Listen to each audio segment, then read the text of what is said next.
name is Kobe Bryant. I'm 17 years old. With the hunger, the motivation, and the desire to be the best possible basketball player that I could be. With the 13th pick in the 1996 NBA Draft, the Charlotte Hornets select Kobe Bryant from Lower Merion High School in Pennsylvania.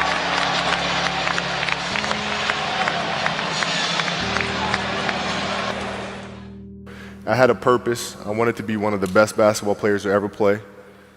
And anything else that was outside of that lane, I didn't have time for. I made that deal with myself at 13 years old. So everything I saw, whether it was TV shows, whether it was books I read, people I talked to, everything was done to try to learn how to become a better basketball player. Everything. And so when you have that point of view, then literally the world becomes your library to help you to become better at your craft. So at 13 years old, I had a I had a kill list.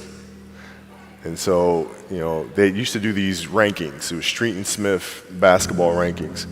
And I was nowhere to be found because I was like 6'4", scrawny, like 160 pounds soaking wet.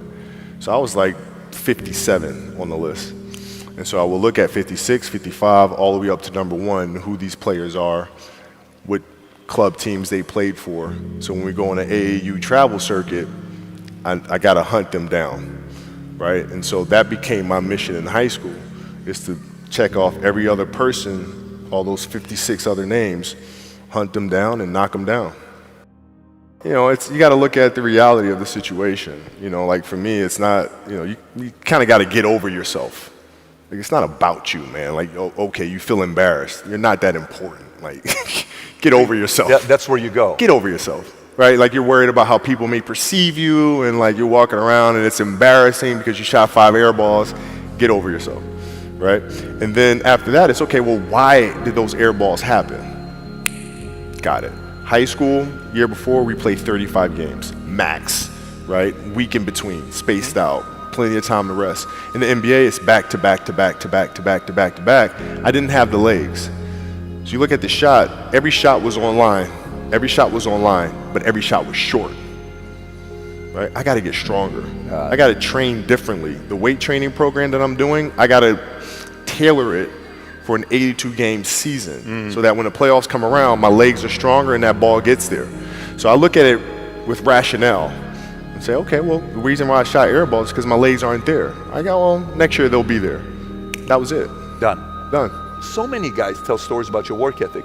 Yeah. What was really your work ethic like, and for how long did you stay disciplined? Well, I mean, every day. I mean, since for 20 years. I mean, it was an everyday process and trying to figure out strengths and weaknesses. For example, jumping ability. Man, my vertical was a 40, it wasn't a 46 or a 45. My hands are big, but they're not massive, right? So you got to figure out ways to strengthen them so your hands are strong enough to be able to palm a ball and do the things that you need to do.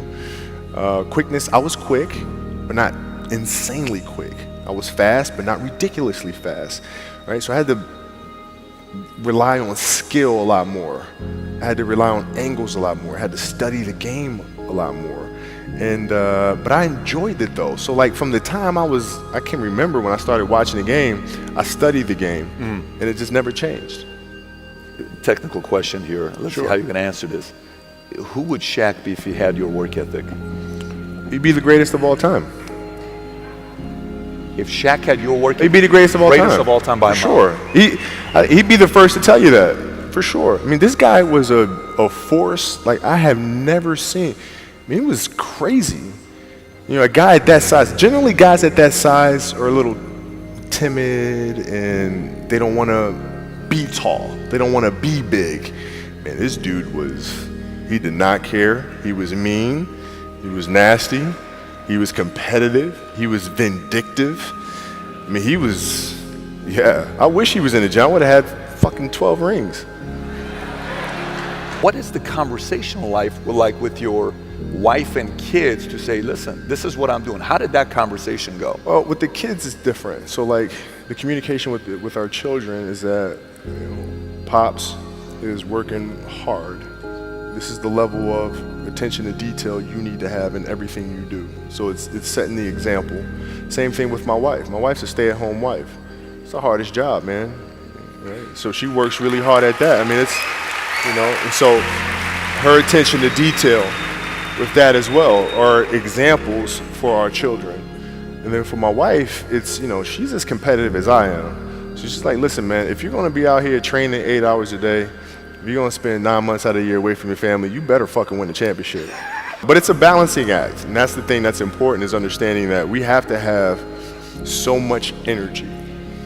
Because for like Natalia and Gianna when they were babies, especially Natalia because they're doing prime years, and I go to practice and I'd train and I'd play the game and I'd come home and I'd be sore and I'd be tired.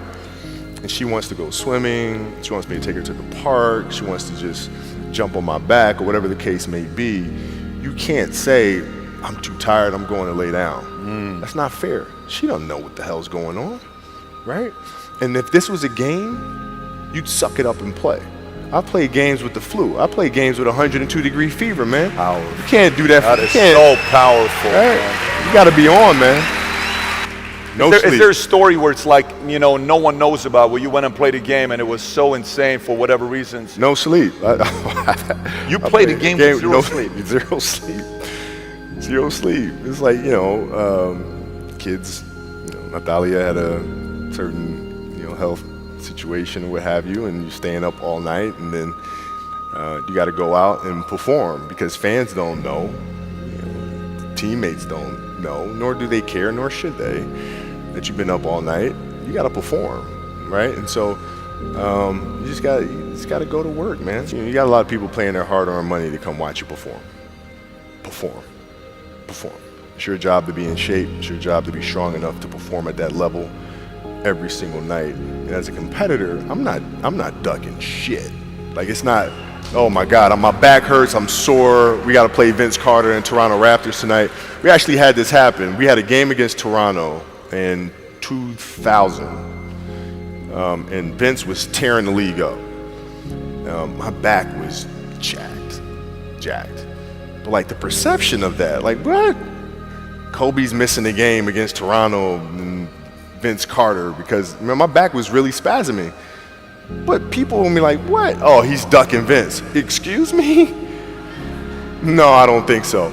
So I would be in the layup line like, okay, there's a lot of days where you can rest and recover. Today ain't one of them. Your back can bother you any other day. That shit ain't bothering me today. Wow. He gonna have to see me today. Yeah. Amen. Yeah. You're playing against the Golden State Warriors. Score is 107-109. You guys are close to getting into the playoffs. You know exactly what happens in the game. You go up, you're about to take your shot, and then all of a sudden, boom, Achilles happens, right? He went and hit the free throws, and then you walked off the stage, and then you got the surgery done. How the hell do you tolerate that kind of pain? I use this. I tell this example, and I think this is the best way to explain it.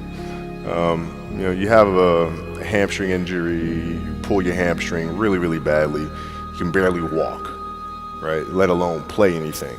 Soccer, basketball, volleyball, whatever it is. Can't do anything. Doctor tells you go home, sit up on the couch, rest your hammy, right? Stay off of it, don't get up, no sudden movements. You're at home, all of a sudden a fire breaks out in the home, right? Your kids are upstairs, wife is wherever she may be, shit's going down, right? I'm willing to bet that you're gonna forget about your hamstring, you're gonna sprint upstairs, you're gonna grab your kids, make sure your wife's good, you're getting out of that house, right? Hamstring be damned. You're not gonna feel your hamstring, right? And the reason is because the lives of your family are more important than the injury of your hamstring. And so when the game is more important than the injury itself, you don't feel that damn injury. Not at that time. I went in the trainer's room, my kids are in there, and they're looking at you and stuff, and I'm looking at them, and I'm like, it's all right, Dad's gonna be all right. It'll be fine. It'll be all right. It'll be all right. It'll be all right. As a parent, you gotta set the example. You got to set the example. This is another obstacle. This obstacle cannot define me. It's not going to cripple me. It's not going to be responsible for me stepping away for the game that I love. I'm going to step away on my own terms. And that's when the decision was made that, you know what, I'm doing it. I'm doing it. As parents, you got to lead by example. If you want your kids to do whatever it is they want to accomplish in life, you have to show them. You can't. You got to show them. And that's what I tried to do.